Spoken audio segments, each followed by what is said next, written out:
private vehicles there as well as vehicles that are unmarked. Sure, but I'm just wondering what your purpose is. But it's quite intimidating having 4 officers come out and accost somebody with a camera. You're here on police premises. Yeah, but like 4 people. We need to establish whether there's a security issue. Okay. So, do you want to talk to me about what you're here for? I've got no issue with you filming, but as I've said, there's private vehicles. In this episode, Auditor PTTP is calmly filming outside a police station, fully within his rights, when an inspector and several officers swarm in, accusing him of harassment for recording a private car from a public space.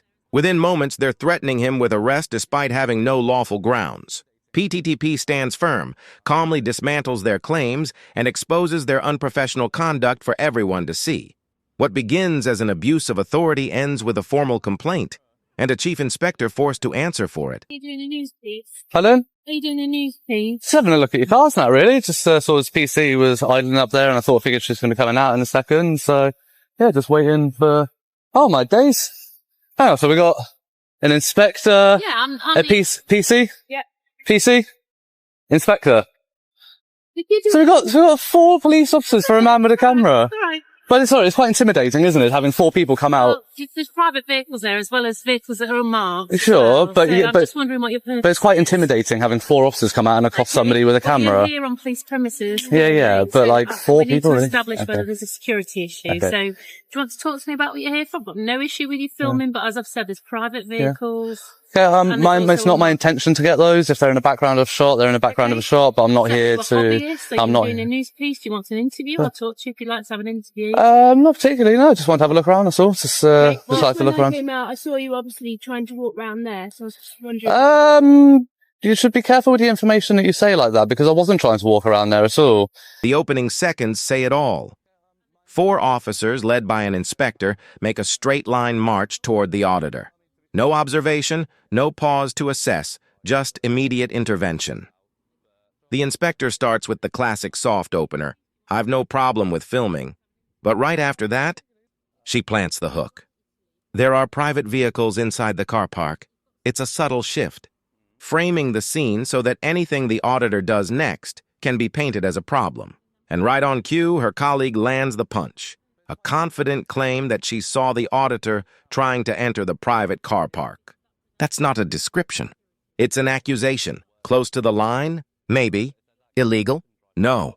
But here's the trick. If you can convince everyone he intended to cross it, you've just manufactured suspicion in real time. I was stood there for a good 4 minutes watching you in your vehicle, and I saw the sign saying no unauthorized access. Yeah. So don't tell me that I was trying to walk places where I wasn't. Be careful with things like that. Have you got the footage that you need? I'm not sure yet, to be honest. Okay, but I'd like you to leave, because as I've said, there are private vehicles there, but you've got some footage. You've got enough. There's nothing going to change. Well, I mean, to be fair, the footage that I was getting was actually interrupted by the PC stopping and coming out. Okay. But, so I'll probably wait around to see if any more vehicles come in or out, see if I can get one on blue lights. You didn't do that, because as I've said, there's private cars coming in and out. Officers don't want you recording them coming and going from duty, because that presents a potential security risk. Well, they shouldn't drive to work then, really, should they? If they're that concerned. You have no business to film the private areas that are off limit to the public. I have every business to film anything that's visible from a public area. But my point is, you shouldn't be going up there, which is what you've done. I haven't gone past the signage where your signage is. It doesn't say the signage. The signage is the signage here saying that I can't go further than this. Or is the signage there saying I can't go further than there? Twice. She leans on the phrase private vehicles like it's some magic rule that overrides public rights. In reality, those cars are irrelevant. They're in plain view from a public area, which means they can be filmed. But by repeating that phrase, she builds the illusion that the auditor is somewhere he shouldn't be, softening the ground for her next move. Then comes the classic overreach. You've got enough footage. That's not legislation. That's her deciding the law ends when she says so. From there, she slides straight into her colleague's false narrative, warning the auditor he shouldn't be going up there. She hasn't seen him cross the boundary, hasn't checked the signage herself. She simply adopted the accusation and delivered it with authority. But the auditor knows the layout better than she does, and calmly points out the obvious. The restricted zone starts further ahead. He hasn't crossed it, and the law is on his side. My personal use, public interest. Well, my personal vehicle is there, and I'm asking you, from me to you as a private individual, I'm not comfortable with you violating my personal space. It's not your personal space. It's my vehicle there, my private vehicle is there, and I'm not comfortable with you filming that. Well, if you hadn't announced it was your private vehicle, nobody would ever have known. I'm telling you it is, so no, you are I'm doing now. You to stop. Yeah, well, I'm not going to. It's in a public area. In which case, you'll have to be removed to prevent the breach of the peace, because how am I breaching the peace? Do you know what the threshold is for breach of the peace? You already have enough footage, so I'm asking you to leave. Okay. You're creating these officers aren't able to get on with their policing I'm duty. not stopping them. The inspector's response here is jaw-dropping. She says, "My personal vehicle is there and I'm asking you from me to you.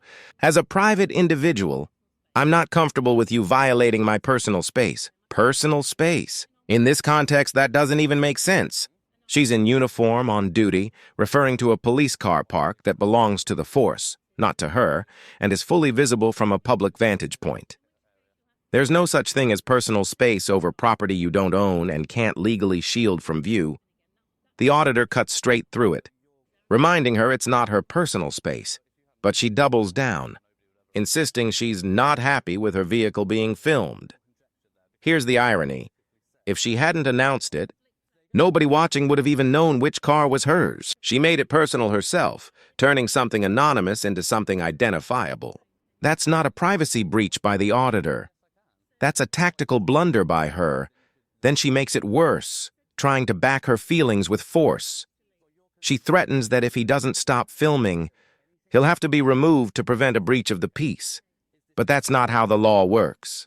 Breach of the peace is about stopping imminent violence or disorder, not about silencing someone who's exercising a lawful right just because an officer feels uncomfortable. There are individuals, as I was, getting on with a matter that's of concern to the community, and I've got an individual on police premises filming not only the police cars coming and going, but officers arriving for duty and leaving again. That causes me concern. So you're working on conjecture there, because I have specifically said that is not my intention. I've said to you, you're causing me a concern, so I'd like you to leave. Well, you're concerned. Do you police by your feelings in this country, or do you police by what the law is? I'd like to leave. Do you police by what the law is, or do you police by... Get the officers to take you away, because you are not... Am I in a public place? There are officers having private conversations about cases in the backyard of the police station. Well, they shouldn't be having that conversation in that sort of place. But you shouldn't be there within the scope of being able to film them. Do you know, you can film anything you can see from a public place in the UK. Okay. Is this a public place? This is a public place. There you go. So if I can film it... Let me put it a different way. If you stand at the end of my driveway at home, which is a public place, repairable at public expense, and you film into my window, is that acceptable? Is this your home? Do you live here? Do you sleep here? But these are private premises. Beyond this line here, you are filming from a public into a private space. Is that permitted? Yes. She hears the auditor calmly repeat that he's in a public place, so she tries the classic trap, the hypothetical. If you stood at the end of my driveway at home, which is a public place, and filmed into my window, would that be acceptable? It's a weak comparison from the start. Filming into the windows of a private home can raise genuine privacy concerns under Section 1 of the Protection from Harassment Act, or even under the Data Protection Act in certain circumstances. But this isn't a home, it's a police station. There's no expectation of domestic privacy here, especially not for areas visible from a public space. The auditor calls her bluff instantly. Is this your home? Do you live here? That's the crux of it. The law treats a private residence very differently from a workplace, particularly one operated by a public body. Trying to recover, she says, this is private premises. You're filming from a public into a private. Technically true, but legally irrelevant.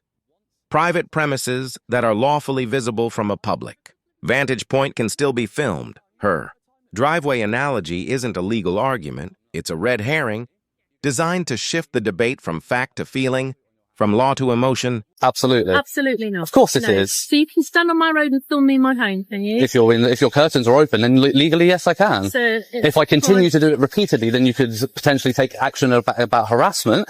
But at this point, I've been here once only to come and get some footage that I want to. Just footage for a couple of minutes and then you can leave. No, please. you don't put a time. You don't put a time limit on my rights. I do put a time limit on you, and No. I'm telling you. Do you know now, what Article 10 is of the Human Rights Act? You are causing me personally harassment and alarm by filming here. Go talk to Lord Justice Bean about it. The police have a much higher threshold. To leave and then you're going to go. No, I'm not. Arrested. I'm not. Sure Arrest me? Yes, You're going to arrest me. You'll be hearing from my solicitors and you'll be having a civil suit on your hands. Okay, Arrest me for what are you going to arrest me for? You are causing a nuisance. What are you going to arrest me for?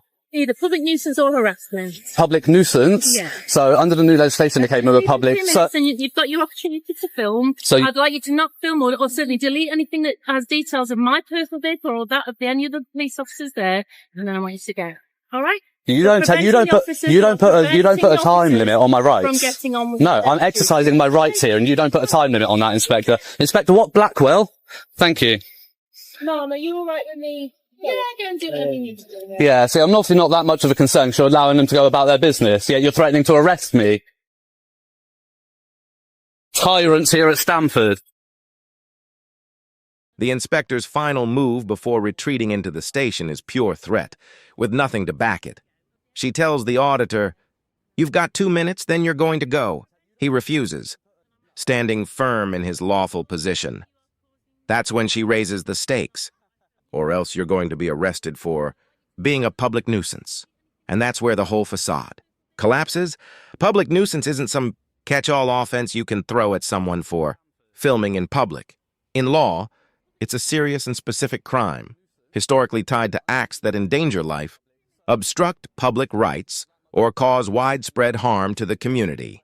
Since 2022, it's been a statutory offense under Section 78 of the Police, Crime, Sentencing, and Courts Act, and even then, it requires substantial harm or risk to the public.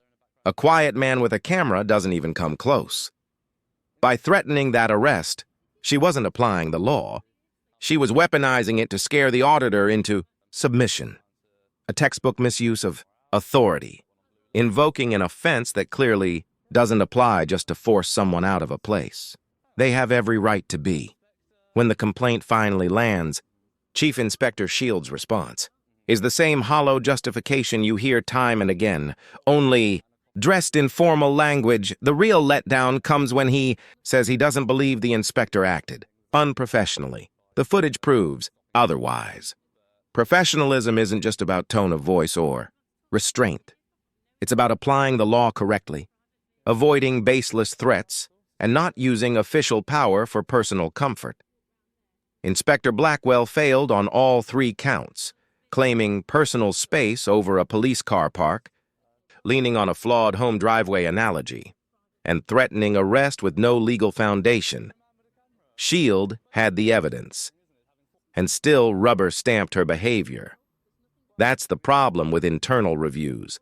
They protect the badge, not the public. By concluding that no further action is required, Shield ignored clear breaches of judgment and conduct captured on camera. If the standard now allows an inspector to invent grounds for arrest, merge personal feelings with official powers, and rewrite the law on the spot, then the review process isn't about accountability at all. It's about closing ranks. The footage exposes what the response denies. This wasn't measured policing. It was a misuse of authority from start to finish. And by defending it, Shield didn't just let the inspector off. He showed the public exactly how little the complaint system is willing to challenge its own.